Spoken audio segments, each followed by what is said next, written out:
Capítulo 10. El despertar de Europa. La misteriosa desaparición de Lutero despertó consternación en toda Alemania, y por todas partes se oían averiguaciones acerca de su paradero. Circulaban los rumores más descabellados, y muchos creían que había sido asesinado.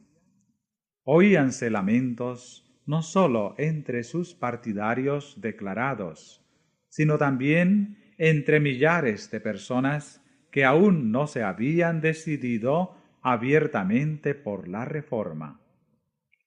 Muchos se comprometían por juramento solemne a vengar su muerte.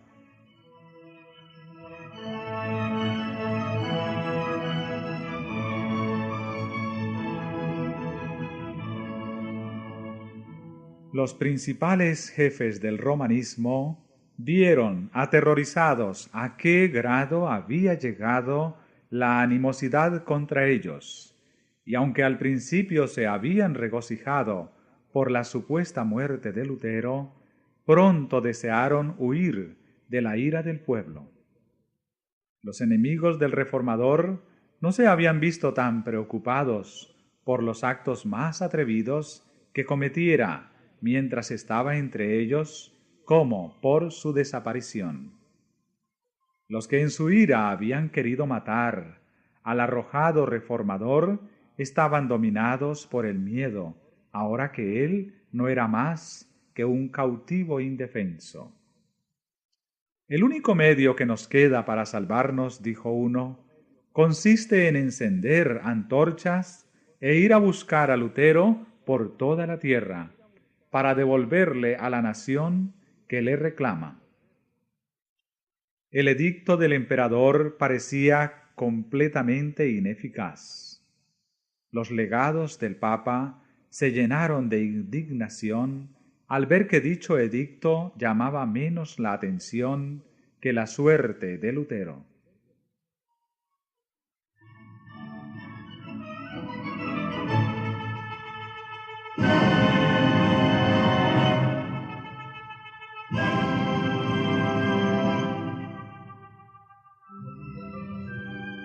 Las noticias de que él estaba en salvo, aunque prisionero, calmaron los temores del pueblo y hasta acrecentaron el entusiasmo en su favor.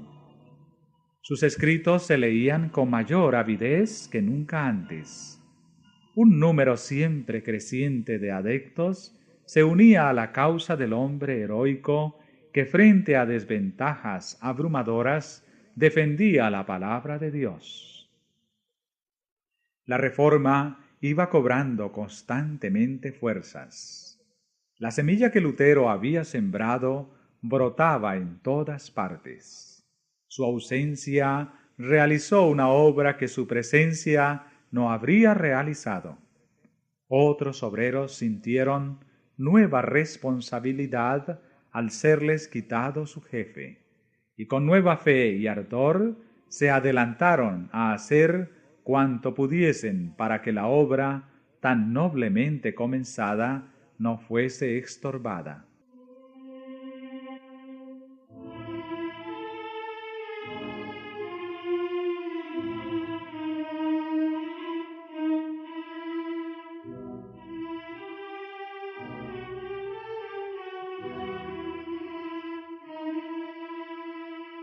Satanás, empero, no estaba ocioso.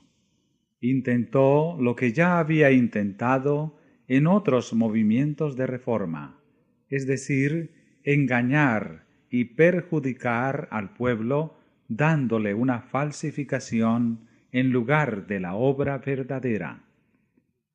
Así como hubo falsos cristos en el primer siglo de la Iglesia cristiana, así también se levantaron falsos profetas en el siglo XVI.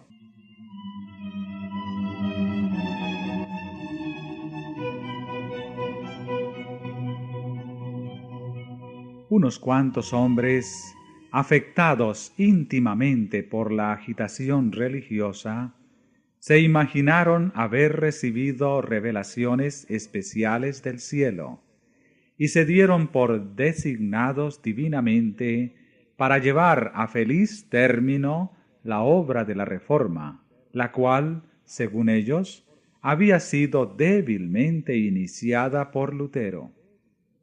En realidad, lo que hacían era deshacer la obra que el reformador había realizado.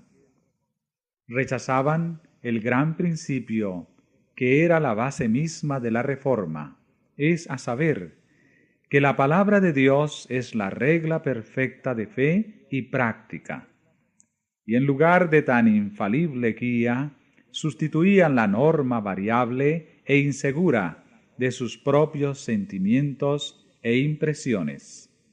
Y así, por haberse despreciado al único medio seguro de descubrir el engaño y la mentira, se le abrió camino a Satanás para que a su antojo dominase los espíritus.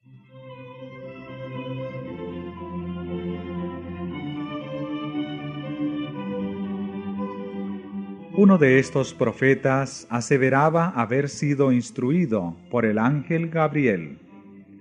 Un estudiante que se le unió abandonó los estudios, declarándose investido de poder por Dios mismo para exponer su palabra. Se les unieron otros, de por sí inclinados al fanatismo. Los procederes de estos iluminados crearon mucha excitación.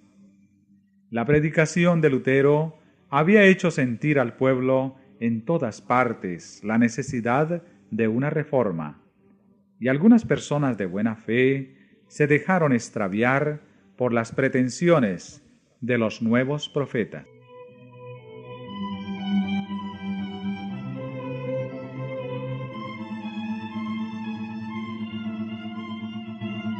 Los cabecillas de este movimiento fueron a Wittenberg y expusieron sus exigencias a Melanchthon y a sus colaboradores.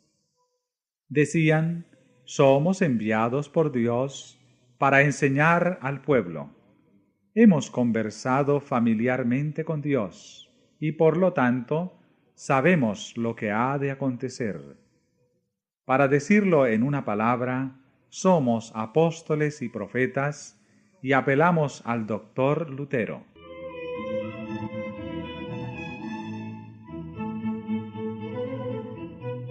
Los reformadores estaban atónitos y perplejos. Era este un factor con que nunca habían tenido que habérselas y se hallaban sin saber qué partido tomar. Melanchthon dijo: hay en verdad espíritus extraordinarios en estos hombres, pero ¿qué espíritus serán? Por una parte debemos precavernos de contristar el Espíritu de Dios y por otra de ser seducidos por el espíritu de Satanás. Pronto se dio a conocer el fruto de toda esta enseñanza. El pueblo fue inducido a descuidar la Biblia o a rechazarla del todo. Las escuelas se llenaron de confusión. Los estudiantes, despreciando todas las sujeciones, abandonaron sus estudios y se separaron de la universidad. Los hombres que se tuvieron a sí mismos por competentes para reavivar y dirigir la obra de la Reforma, lograron solo arrastrarla al borde de la ruina.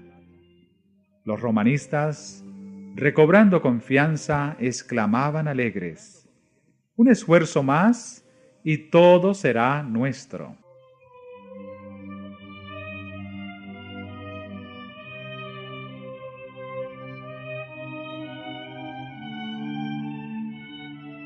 Al saber Lutero en la Warburg lo que ocurría, dijo, con profunda consternación: siempre esperaba yo que Satanás nos mandara esta plaga.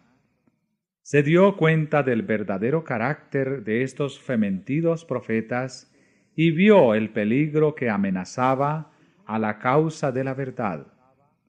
La oposición del Papa y del emperador no le habían sumido en la perplejidad y congoja que ahora experimentaba. De entre los que profesaban ser amigos de la Reforma, se habían levantado sus peores enemigos. Las mismas verdades que le habían producido tan profundo regocijo y consuelo eran empleadas para despertar pleitos y confusión en la Iglesia.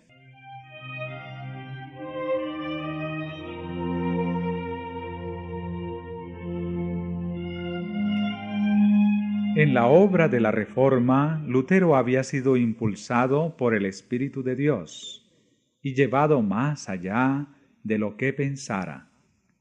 No había tenido el propósito de tomar tales resoluciones ni de efectuar cambios tan radicales. Había sido solamente instrumento en manos del poder infinito. Sin embargo, temblaba a menudo por el resultado de su trabajo. Dijo una vez: «Si yo supiera que mi doctrina hubiera dañado a un ser viviente, por pobre y oscuro que hubiera sido, lo que es imposible, pues ella es el Evangelio mismo, hubiera preferido mejor morir 10 veces antes que negarme a retractarme».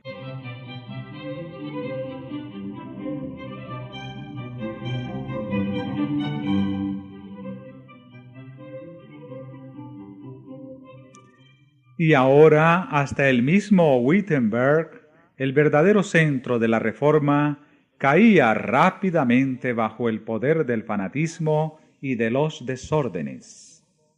Esta terrible situación no era efecto de las enseñanzas de Lutero, pero no obstante, por toda Alemania, sus enemigos se la achacaban a él.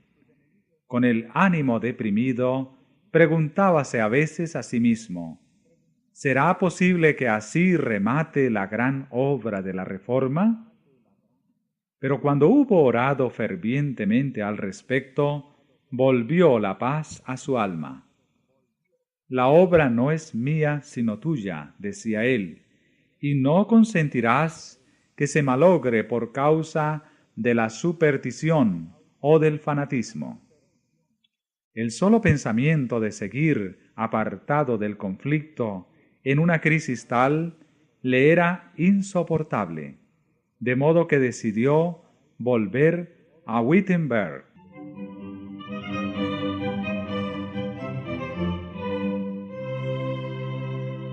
Sin más tardar, arriesgó el viaje. Se hallaba proscrito en todo el imperio. Sus enemigos tenían libertad para quitarle la vida, y a sus amigos les era prohibido protegerle. El gobierno imperial aplicaba las medidas más rigurosas contra sus adherentes, pero vio que peligraba la obra del Evangelio, y en el nombre del Señor se adelantó sin miedo a combatir por la verdad.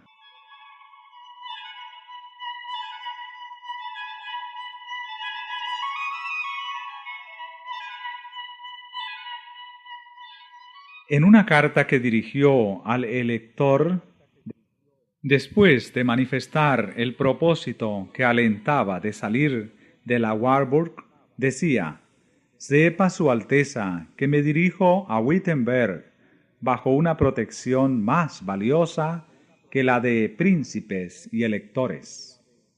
No he pensado solicitar la ayuda de su Alteza, y tan lejos estoy de impetrar vuestra protección, que yo mismo abrigo más bien la esperanza de protegeros a vos. Si supiese yo que su Alteza querría o podría tomar mi defensa, no iría a Wittenberg. Ninguna espada material puede adelantar esta causa. Dios debe hacerlo todo, sin la ayuda o la cooperación del hombre. El que tenga más fe será el que podrá presentar mejor defensa».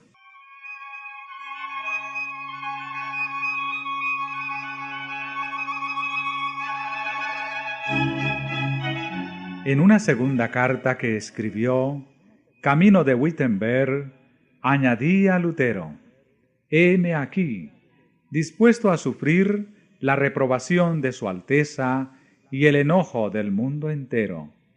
¿No son los vecinos de Wittenberg mi propia grey? ¿No los encomendó Dios a mi cuidado? ¿Y no deberé, si es necesario, dar mi vida por amor de ellos? Además, temo ver una terrible revuelta en Alemania, que ha de acarrear a nuestro país el castigo de Dios.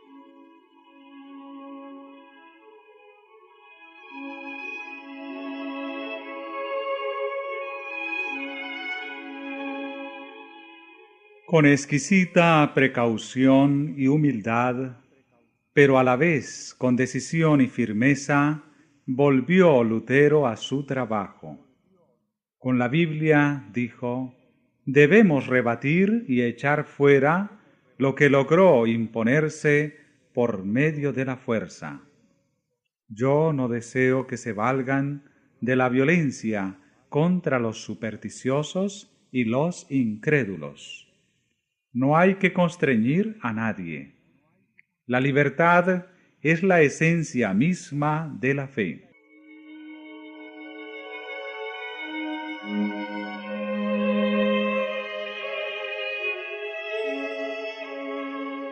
Pronto se supo por toda Wittenberg que Lutero había vuelto y que iba a predicar.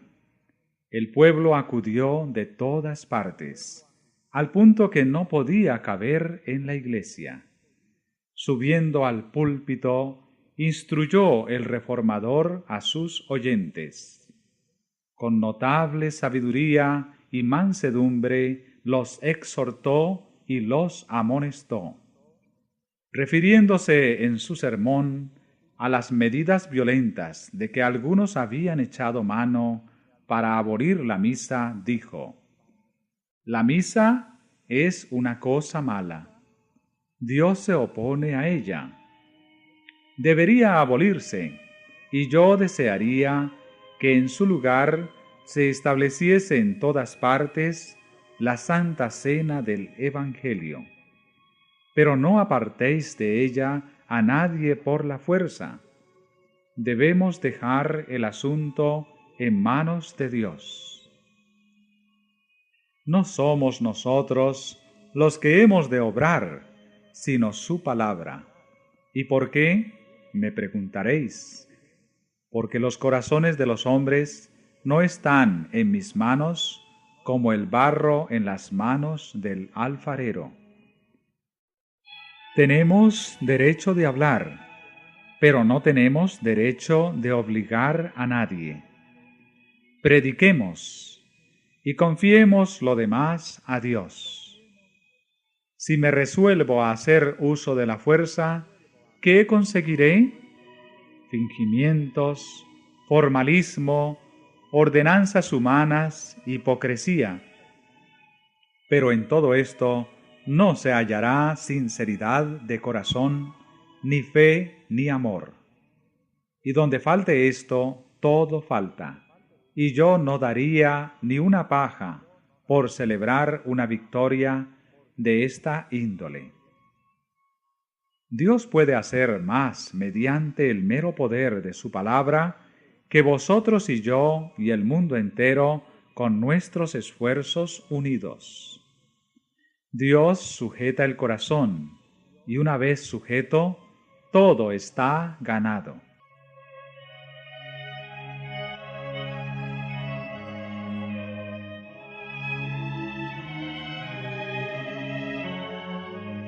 Estoy listo para predicar, alegar y escribir, pero a nadie constreñiré, porque la fe es un acto voluntario. Recordad todo lo que ya he hecho. Me encaré con el Papa, combatí las indulgencias y a los papistas, pero sin violencia, sin tumultos. Expuse con claridad la palabra de Dios. Prediqué y escribí, esto es todo lo que hice.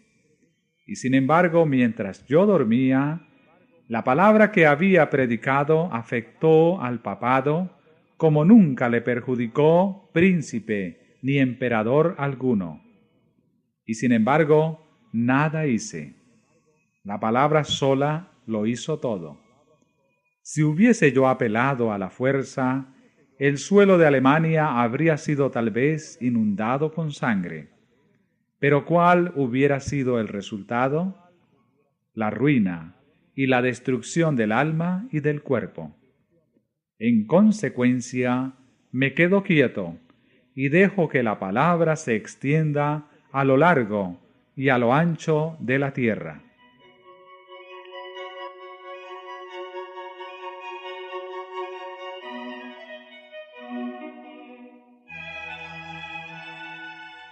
Por 7 días consecutivos predicó Lutero a las ansiosas muchedumbres. La palabra de Dios quebrantó la esclavitud del fanatismo. El poder del Evangelio hizo volver a la verdad al pueblo que se había descarriado.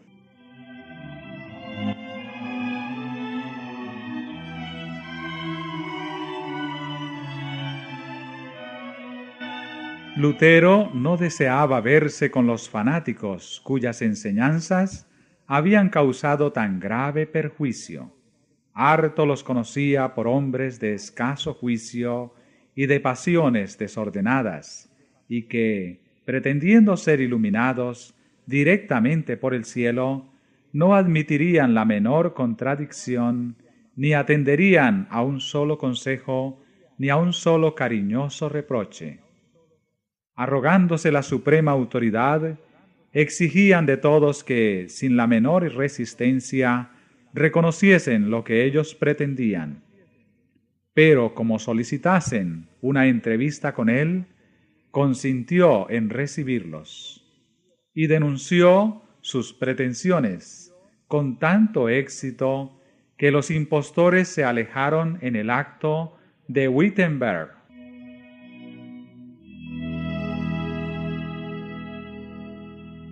El fanatismo quedó detenido por un tiempo, pero pocos años después resucitó con mayor violencia y logró resultados más desastrosos.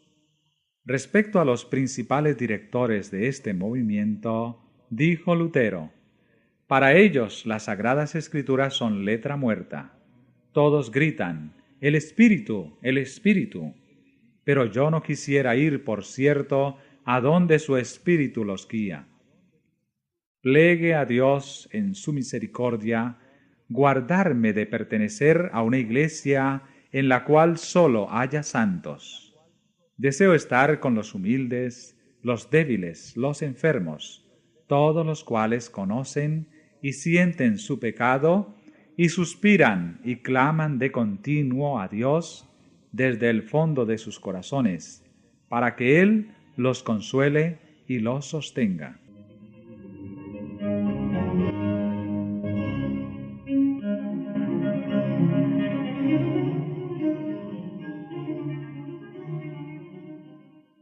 Tomás Munzer, el más activo de los fanáticos, era hombre de notable habilidad que, si la hubiese encauzado debidamente, habría podido hacer mucho bien, pero desconocía aún los principios más rudimentarios de la religión verdadera. Deseaba vehementemente reformar el mundo, olvidando, como otros muchos iluminados, que la reforma debía comenzar por él mismo. Ambicionaba ejercer cargos e influencia, y no quería ocupar el segundo puesto, ni aun bajo el mismo Lutero. Declaraba que, al colocar la autoridad de la Escritura en sustitución de la del Papa, los reformadores no hacían más que establecer una nueva forma de papado, y se declaraba divinamente comisionado para llevar a efecto la verdadera reforma.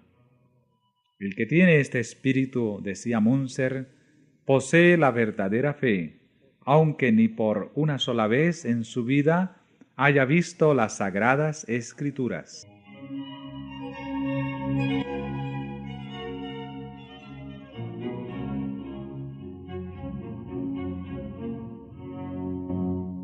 Los maestros del fanatismo se abandonaban al influjo de sus impresiones y consideraban cada pensamiento y cada impulso como voz de Dios.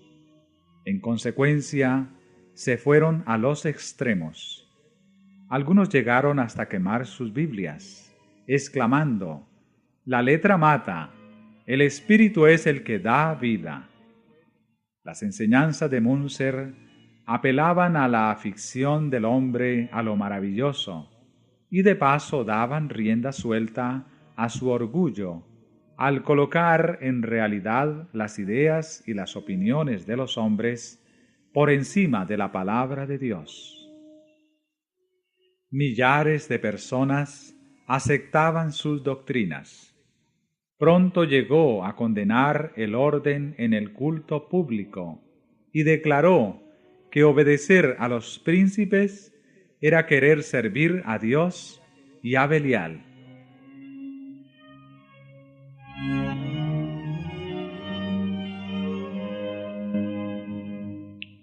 El pueblo que comenzaba a emanciparse del yugo del papado tascaba el freno bajo las restricciones de la autoridad civil. Las enseñanzas revolucionarias de Münzer, con su presunta aprobación divina, los indujeron a sublevarse contra toda sujeción y a abandonarse a sus prejuicios y a sus pasiones. Siguiéronse las más terribles escenas de sedición y contienda, y los campos de Alemania se empaparon de sangre.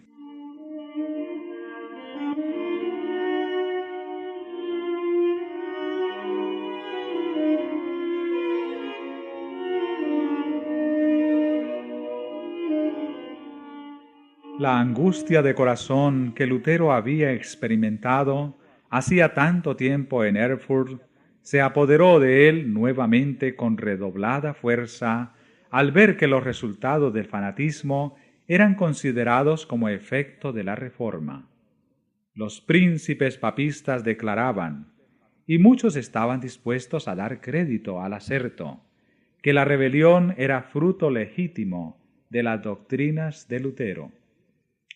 A pesar de que estos cargos carecían del más leve fundamento, no pudieron menos que causar honda pena al reformador.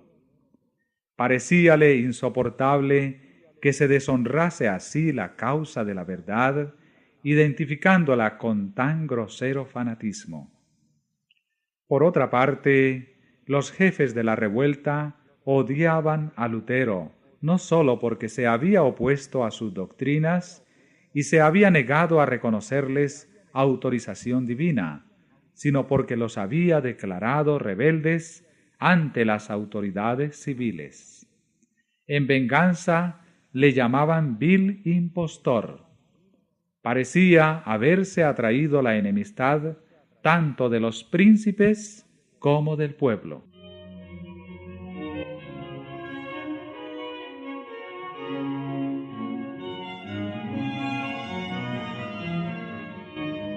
Los romanistas se regocijaban y esperaban ver pronto la ruina de la Reforma. Hasta culpaban a Lutero de los mismos errores que él mismo se afanara tanto en corregir.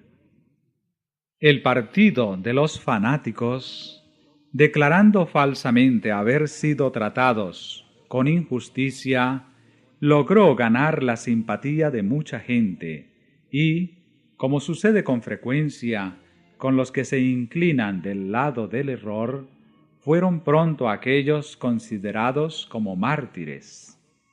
De esta manera, los que desplegaran toda su energía en oposición a la Reforma fueron compadecidos y admirados como víctimas de la crueldad y de la opresión.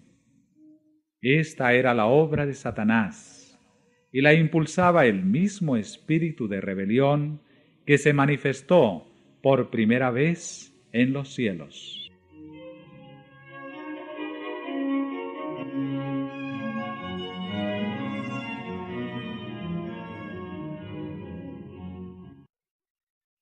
Satanás procura constantemente engañar a los hombres y les hace llamar pecado a lo que es bueno, y bueno a lo que es pecado.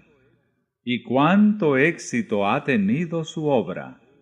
¿Cuántas veces se critica a los siervos fieles de Dios porque permanecen firmes en defensa de la verdad? Hombres que solo son agentes de Satanás reciben alabanzas y lisonjas, y hasta pasan por mártires, en tanto que otros que debieran ser considerados y sostenidos por su fidelidad a Dios, son abandonados y objeto de sospecha y de desconfianza.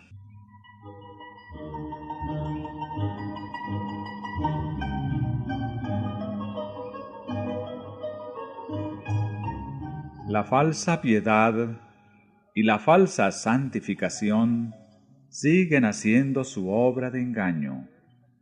Bajo diversas formas dejan ver el mismo espíritu que las caracterizara en días de Lutero, pues apartan a las mentes de las Escrituras e inducen a los hombres a seguir sus propios sentimientos e impresiones en vez de rendir obediencia a la ley de Dios. Este es uno de los más eficaces inventos de Satanás para desprestigiar la pureza y la verdad.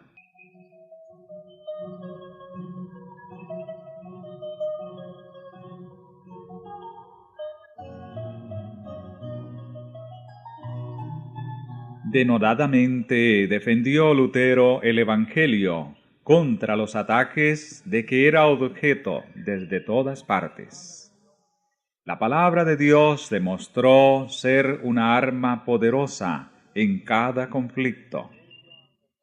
Con ella combatió el reformador la usurpada autoridad del Papa y la filosofía racionalista de los escolásticos, a la vez que se mantenía firme como una roca contra el fanatismo que pretendía aliarse con la Reforma.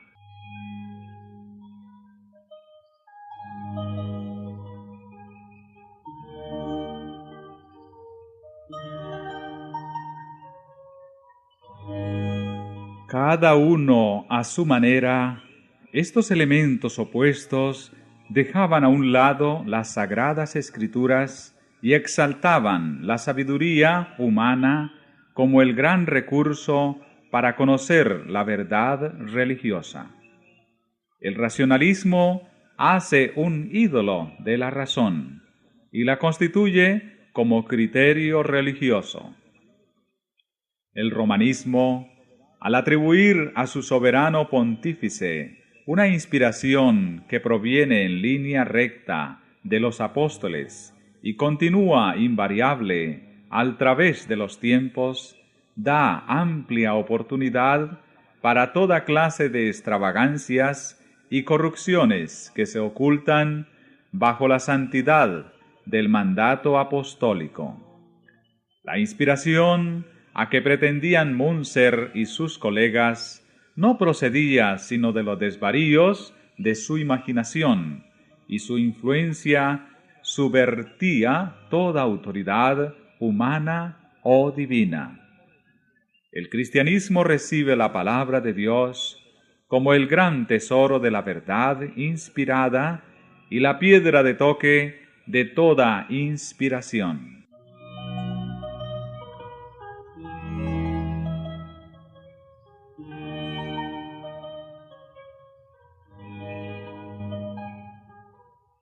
A su regreso de la Waterburg, terminó Lutero su traducción del Nuevo Testamento y no tardó el Evangelio en ser ofrecido al pueblo de Alemania en su propia lengua. Esta versión fue recibida con agrado por todos los amigos de la verdad, pero fue vilmente desechada por los que preferían dejarse guiar por las tradiciones y los mandamientos de los hombres.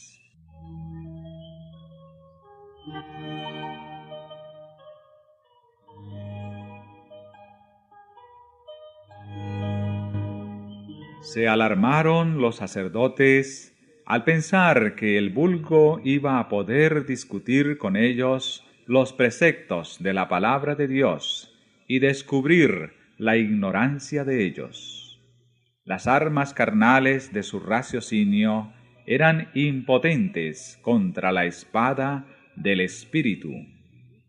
Roma puso en juego toda su autoridad para impedir la circulación de las Santas Escrituras. Pero los decretos, los anatemas y el mismo tormento eran inútiles. Cuanto más se condenaba y prohibía la Biblia, mayor era el afán del pueblo por conocer lo que ella enseñaba. Todos los que sabían leer deseaban con ansia estudiar la palabra de Dios por sí mismos. La llevaban consigo, la leían y releían, y no se quedaban satisfechos antes de saber grandes trozos de ella de memoria. Viendo la buena voluntad con que fue acogido el Nuevo Testamento, Lutero dio comienzo a la traducción del Antiguo y la fue publicando por partes, conforme las iba terminando.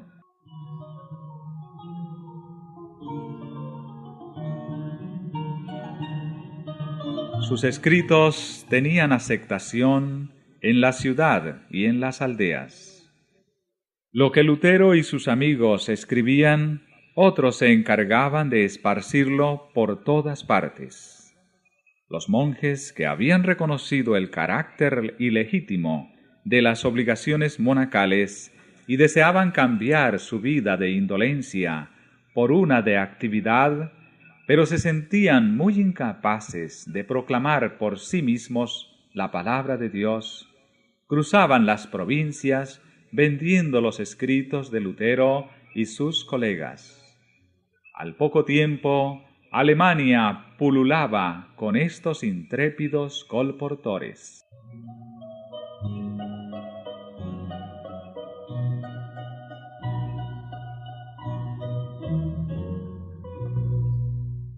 Estos escritos eran estudiados con profundo interés por ricos y pobres, por letrados e ignorantes. De noche, los maestros de las escuelas rurales los leían en alta voz a pequeños grupos que se reunían al amor de la lumbre. Cada esfuerzo que en este sentido se hacía convencía a algunas almas de la verdad, y ellas, a su vez, habiendo recibido la palabra con alegría, la comunicaban a otros.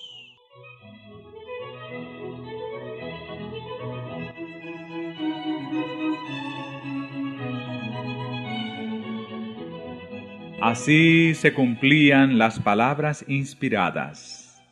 La entrada de tus palabras alumbra, a los simples les da inteligencia. El estudio de las Sagradas Escrituras producía un cambio notable en las mentes y en los corazones del pueblo.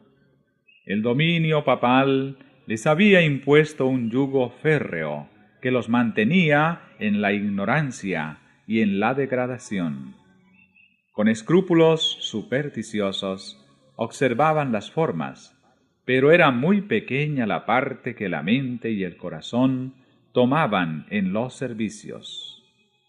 La predicación de Lutero, al exponer las sencillas verdades de la palabra de Dios, y la palabra misma, al ser puesta en manos del pueblo, despertaron sus facultades aletargadas, y no sólo purificaban y ennoblecían la naturaleza espiritual, sino que daban nuevas fuerzas y vigor a la inteligencia.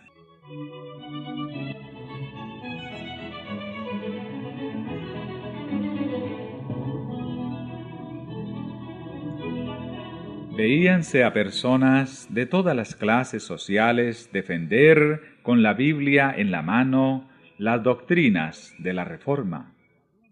Los papistas, que habían abandonado el estudio de las Sagradas Escrituras, a los sacerdotes y a los monjes, les pidieron que viniesen en su auxilio a refutar las nuevas enseñanzas. Empero, ignorantes de las Escrituras y del poder de Dios, monjes y sacerdotes fueron completamente derrotados por aquellos a quienes habían llamado herejes e indoctos.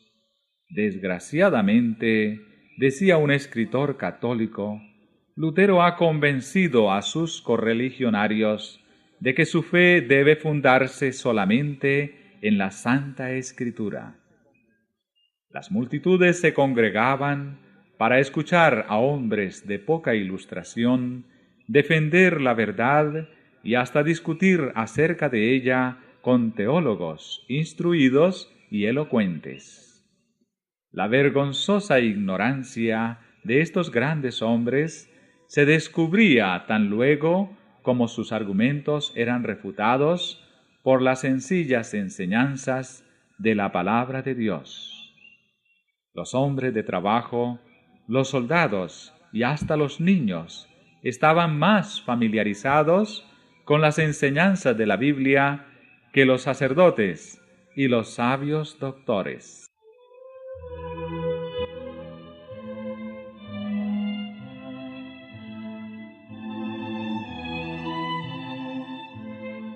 El contraste entre los discípulos del Evangelio y los que sostenían las supersticiones papales no era menos notable entre los estudiantes que entre las masas populares.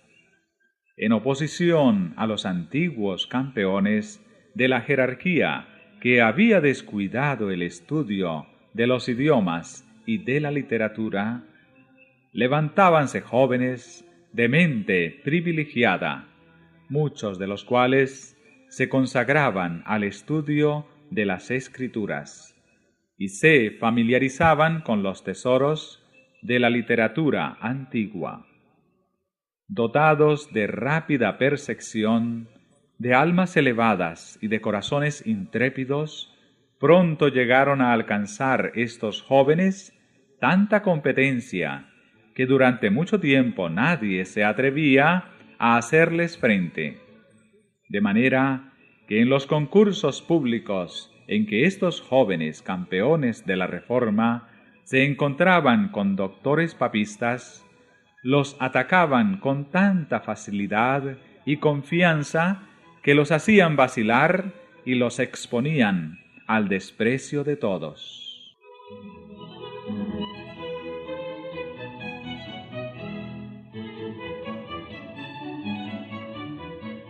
Cuando el clero se dio cuenta de que iba menguando el número de los congregantes, invocó la ayuda de los magistrados y por todos los medios a su alcance procuró atraer nuevamente a sus oyentes. Pero el pueblo había hallado en las nuevas enseñanzas algo que satisfacía las necesidades de sus almas, y se apartaban de aquellos que por tanto tiempo les habían alimentado con las cáscaras vacías de los ritos supersticiosos y de las tradiciones humanas.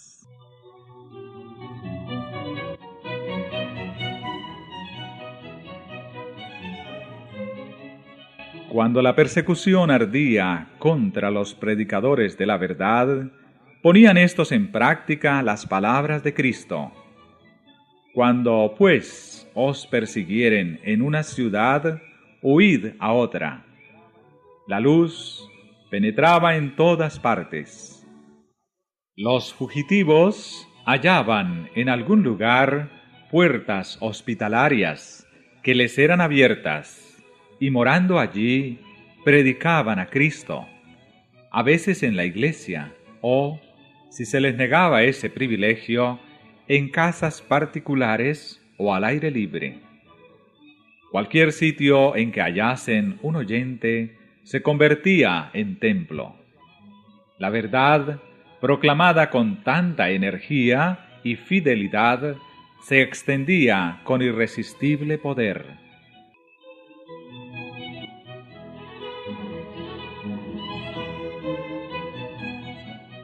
En vano se mancomunaban las autoridades civiles y eclesiásticas para detener el avance de la herejía. Inútilmente recurrían a la cárcel, al tormento, al fuego y a la espada. Millares de creyentes sellaban su fe con su sangre, pero la obra seguía adelante. La persecución no servía sino para hacer cundir la verdad, y el fanatismo que Satanás intentara unir a ella no logró sino hacer resaltar aún más el contraste entre la obra diabólica y la de Dios.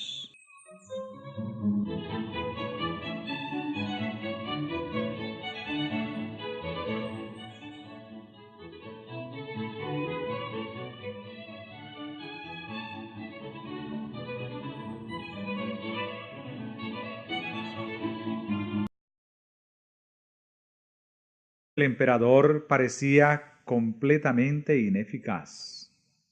Los legados del Papa se llenaron de indignación al ver que dicho edicto llamaba menos la atención que la suerte de Lutero.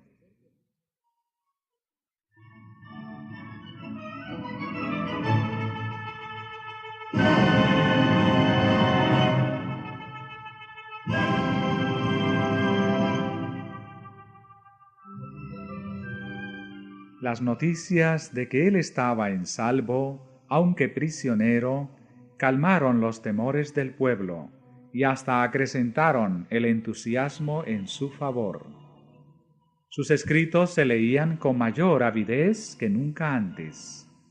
Un número siempre creciente de adeptos se unía a la causa del hombre heroico que frente a desventajas abrumadoras defendía la palabra de Dios. La reforma iba cobrando constantemente fuerzas. La semilla que Lutero había sembrado brotaba en todas partes. Su ausencia realizó una obra que su presencia no habría realizado.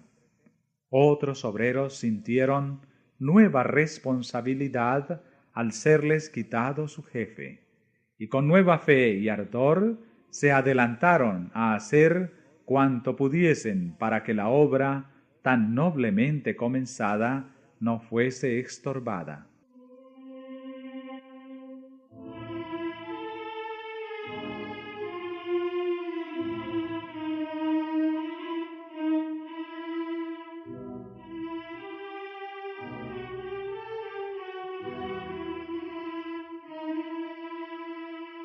Satanás, empero, no estaba ocioso. Intentó lo que ya había intentado en otros movimientos de reforma, es decir, engañar y perjudicar al pueblo dándole una falsificación en lugar de la obra verdadera. Así como hubo falsos cristos en el primer siglo de la Iglesia,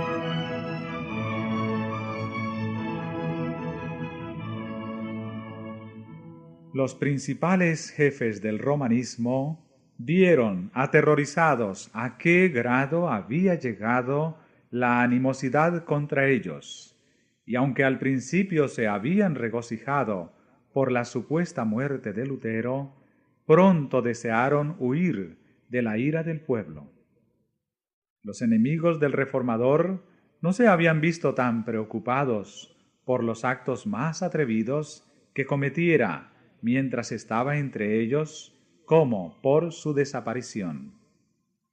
Los que en su ira habían querido matar al arrojado reformador estaban dominados por el miedo, ahora que él no era más que un cautivo indefenso. El único medio que nos queda para salvarnos, dijo uno, consiste en encender antorchas e ir a buscar a Lutero por toda la tierra, para devolverle a la nación que le reclama. El edicto del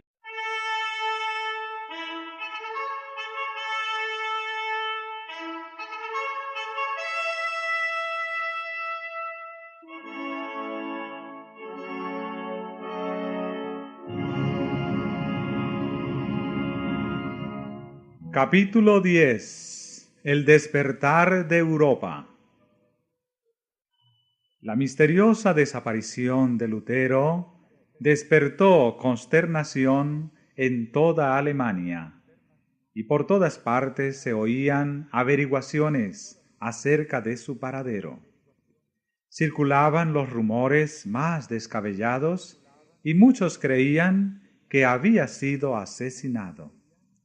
Oíanse lamentos no sólo entre sus partidarios declarados, sino también entre millares de personas que aún no se habían decidido abiertamente por la reforma. Muchos se comprometían por juramento solemne a vengar su muerte. La Iglesia cristiana, así también se levantaron falsos profetas en el siglo XVI.